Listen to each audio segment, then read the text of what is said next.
Okay, so last but not the least, last problem involving T-beams. For the given T-beam shown, F prime of C is 20.7 megapascals, Fy 414. Determine the following using NSCP 2015. So the balance steel area, nominal balance moment capacity, ultimate balance moment capacity, and yung maximum naman. Steel area, nominal, and ultimate capacity. Okay? So, parang iisang linya na lang tayo dyan. For the balance steel area, para sa solution A. Ay, bakit at yan? So for the balance steel area, so gamitin na lang natin yung formula, 600 D minus, namutan ko. 600 D over 600 plus Fy, okay na yun. Yun yung kailangan natin for C-ball. For C-ball, 600 times D over 600 plus Fy. Yun, C-ball na yan. C-ball. Ay, char. Bad ba yan? 600 D, 600 plus Fy ay 414. Depth natin ay 520. Ito yung C-ball.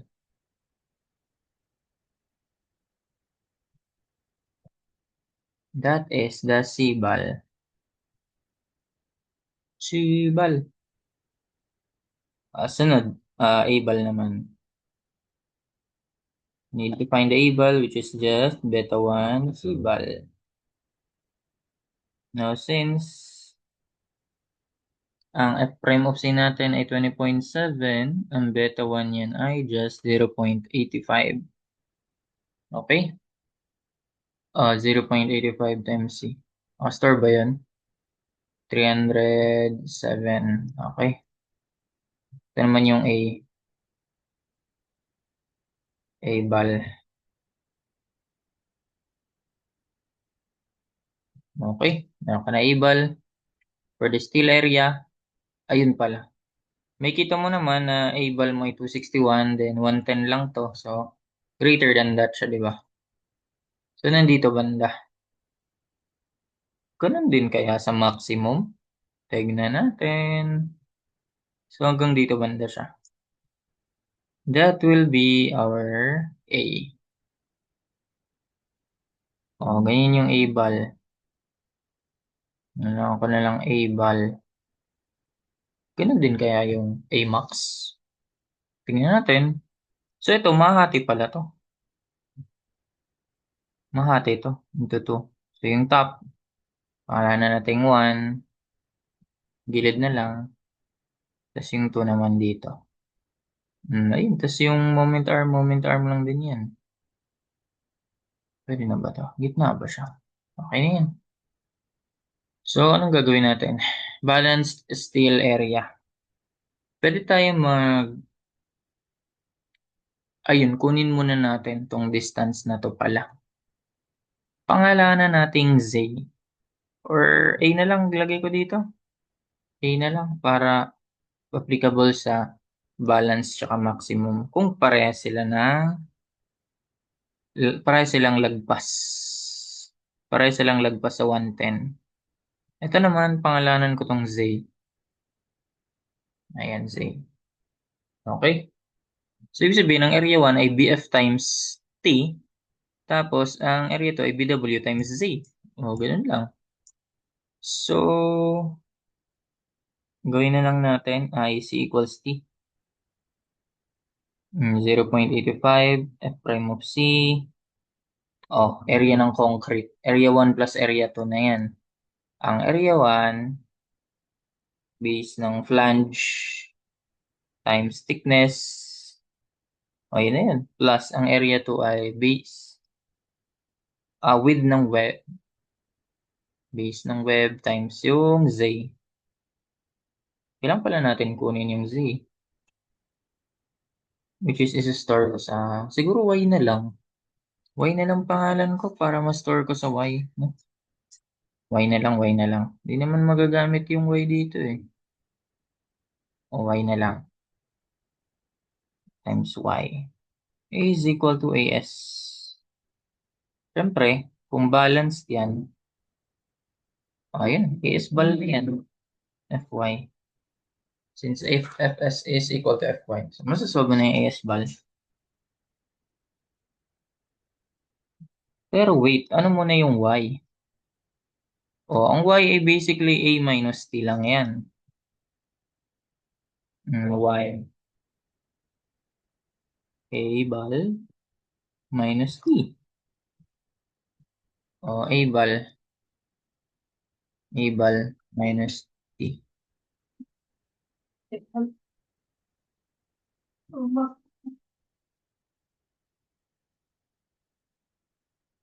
So, this one is our Y pala. Di pa na-store. Ayan. Y naman yan.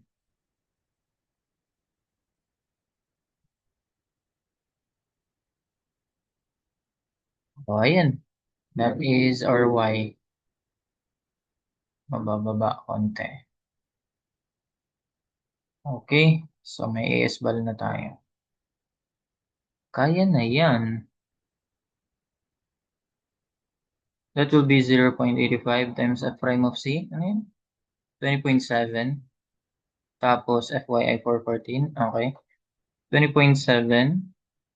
0.85 F prime of C. Base ng flange. Width ng flange 240. By thickness 110. Plus width ng web 310. By Y. Divide by, oops, mobra. No, divide ko na lang by 1. Matatanggal ba to? Hindi na. Sige na. Pares lang naman yun. Divide ko by FY na. 414. So, this is our AS bal. Ayan na. Yun yung AS bal natin.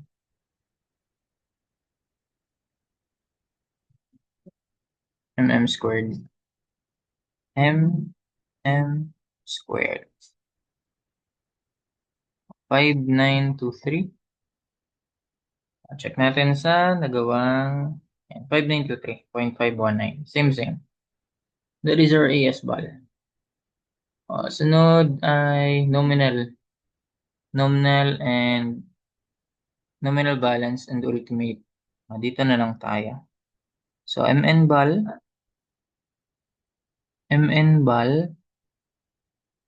is equal to 0.85 prime of C. Ayun lang. Kailangan mo ng area tsaka yung mga moment arm nila. Okay lang yan. Kaya yan. 0.85 F prime C, area 1. O, BF yun. Width ng flange times thickness. Anong, ano niya? Ganito? 0.85 F prime of C. That will be D minus T over 2. Diba? Ang moment arm yan, D minus T over 2. O, plus. Yung isa naman, itong B with ng web times yung Y. Ano moment arm nun? D minus buong T bawas yung Y over 2. So, ayun, D minus buong T minus Y over 2. So, ayun na. That will be, ayan. Multiply mo na yun, times 10 to the negative 6. O, ayun na yung MN bal. Nominal moment capacity, balanced. So, di na kailangan yung AS, 0.85. 0.85. F prime of C, 20.7. Width ng flange, 840. By thickness, 110. Times moment arm, D, minus thickness ng flange, 110 over 2. Plus, width ng web, 310. By Y. By depth, effective depth. Bawas mo yung buong thickness. Bawas mo, Y over 2. So, 1 times 10 to the negative 6. There we go. 1032. Same ba? Check. 1032.25. Tama yan. 1032.25. There we go. Kilonewton meter. So, ayun na yung isa. Finally, ang PMN.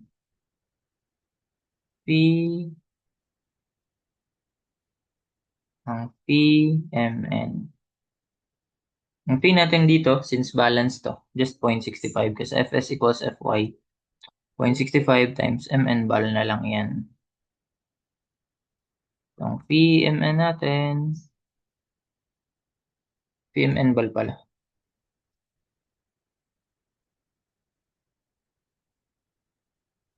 Ay, hindi mo tanggal. Ulit nga.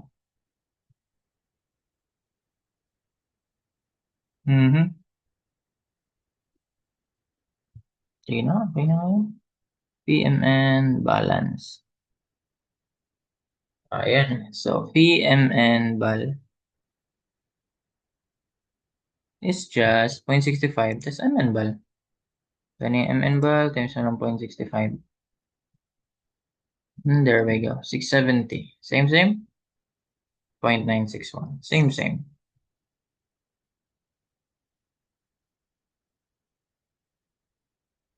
Ayan. It's in kilonewton meter. Ayan yung sagot. For MN bal.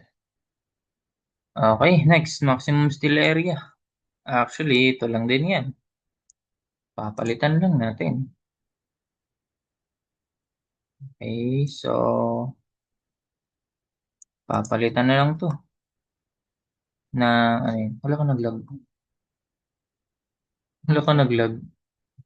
So that's DEF naman. For letter D, Cmax naman.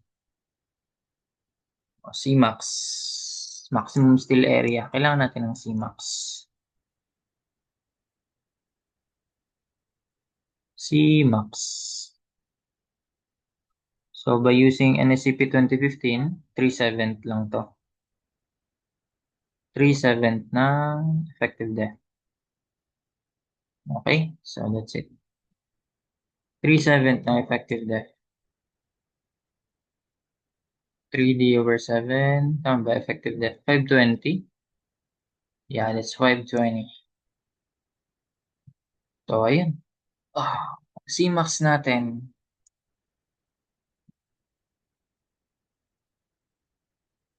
Store ko muna sa C. Ayan. Cmax. Okay. So, ang Amax ay B1 times Cmax. Beta 1 times Cmax. Beta 1 Cmax. O, papalitan lang to. Multiply mo na lang sa 0.85 pa rin ba? 20.7 lang yun. Store natin sa A. There we go. Ayan na. Para makuha yung Y ulit. Or yung Y, A max minus T. Same lang. Wait lang. 189 yung A max, diba? So, greater than 110 pa rin yan naman yan. So, pag less than 110, yun na. Another problem na lang yun. A max. So, that will be A max minus thickness. A max minus thickness. Papalitan lang natin to. A max minus 110. Compare natin sa Y. There we go. Ayan. Ayan na. May Y ka na. O, ito, 0.85 F prime of C. AS max naman to. Wala namang magbabago dyan eh. AS max. Ito, magiging ano lang to. Kanina, dapat ano to eh. Y max. Yung kanina naman, Y bal. Gawa na lang natin ng ganun. Para may distinction sila. Okay, yung taas naman, palitan lang natin, y val.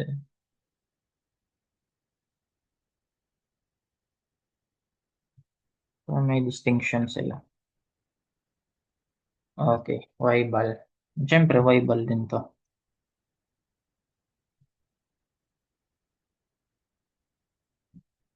Y val. Ayan. Okay, so y max. Y max naman to.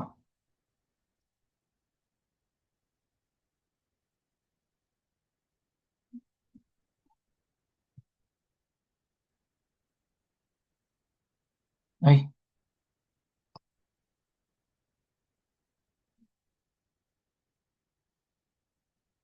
okay. So, ayan. Solve na natin yung AS max.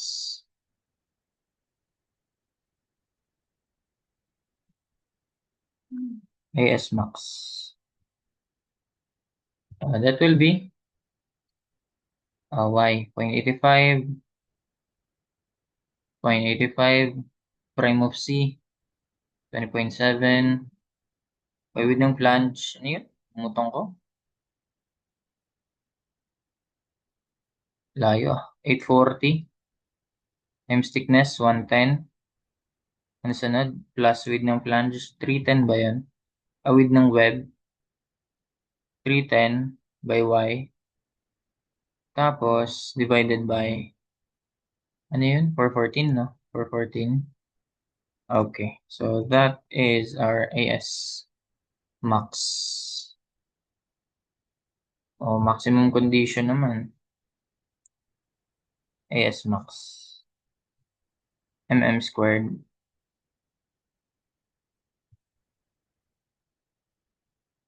3 digits natin. So, ayun, 4973. Check, check. 4973.471.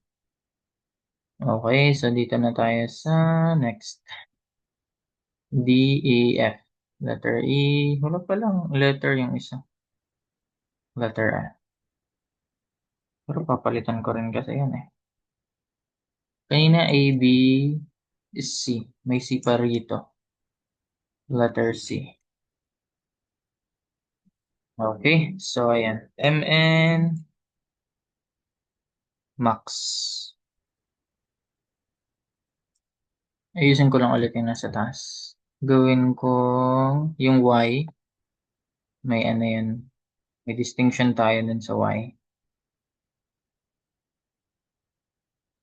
Ay, yun lang. Ayun lang. Sama-sama na sila. D minus. Tinanggal ko. Ayusin ko lang to. Y. Y bal pala. Y bal.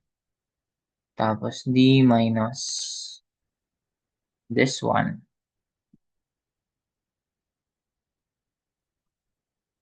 Y bal din yan. Ay pa ba? Okay pa. Y bal over 2. Y bal over 2. Okay. Alright. Okay. Dito naman, gawin naman natin yung sa mga max. Yung y lang naman meron eh. Di ba? Y max, D minus. Same lang din. Y max times D minus. Isa ko na lang to. D minus Y max over 2. Oh, ikan pa. Ikan mahulog yung ano ko. Okay, okay na to. D minus Y max over 2. Ayan. So, MN max, MN max, MN max. Oh, yan, direct sub. May Y ka na, di ba? 0.85. Prime of C, 20.7 times 840 times 110 times, ano ba? D minus thickness, 110 over 2. Kabisado din yung mga value, no? Values.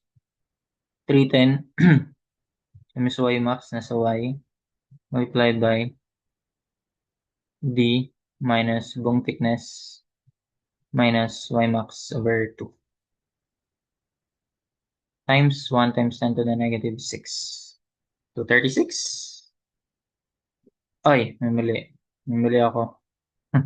Yan, binilisan pa. 841.10. Tama na, di ba? Saan nadali? 1.85 f prime of c, 840 times, oh, okay, that's 110. Okay, 916. Tama na, 916.41. Okay, 916.41. Buti nakakita agad. So, yun yun, kilonewton meters. Ayan, ang mn max. Nice. Pag PMN bal naman, PMN max, ano yung magiging? Ang maximum naman kasi ay di natin alam yung P nun eh. So, solve natin. Based sa, ayun lang, di tinuloy dito. Sige, gawa natin. Tuloy natin dito. Di ba kukunin mo yung Fs? Which is 800 naman na yun. Di ba? Pag maximum. Kung sa balance, equal siya sa Fy. Pag dito, maximum 800 megapascals lang yan. No need to check na. Since that is less than 1,000, sumobra. So, may kakaroon tayo ng fee na 0.65 plus 0.25 times Fs minus Fy or 1,000 minus Fy. So, ayun. So, 800 yan. 0.65 plus 0.25 times Fs na 800 minus Fy na 414 over 1,000 minus 414. So, ito yung P natin. Lagay ko sa F. And, ayan. So, yun yung fee natin. Lagay mo na yan dito. So, ano yung ano nun? Ano yung 2387, 2930? Wow. 2387, 2930? Tama ba? 2387, 2930. Yan. Mn max times Mn max. Ayan. So, ang Mn max natin ay PMN max natin ay multiply na lang yan. F times yung kanina. Yan, 916. Multiply mo na lang yan sa F. There we go. 746. Ano to? Watts?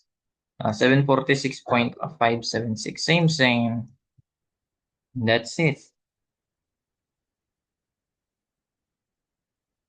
Tapos din, it's kilonewton meter. 746.576 kilonewton meters. And that's it for this problem. A, B, C, D, E, F. That's it for this problem. Hope you learned something. Dami yun. Ito. Thank you.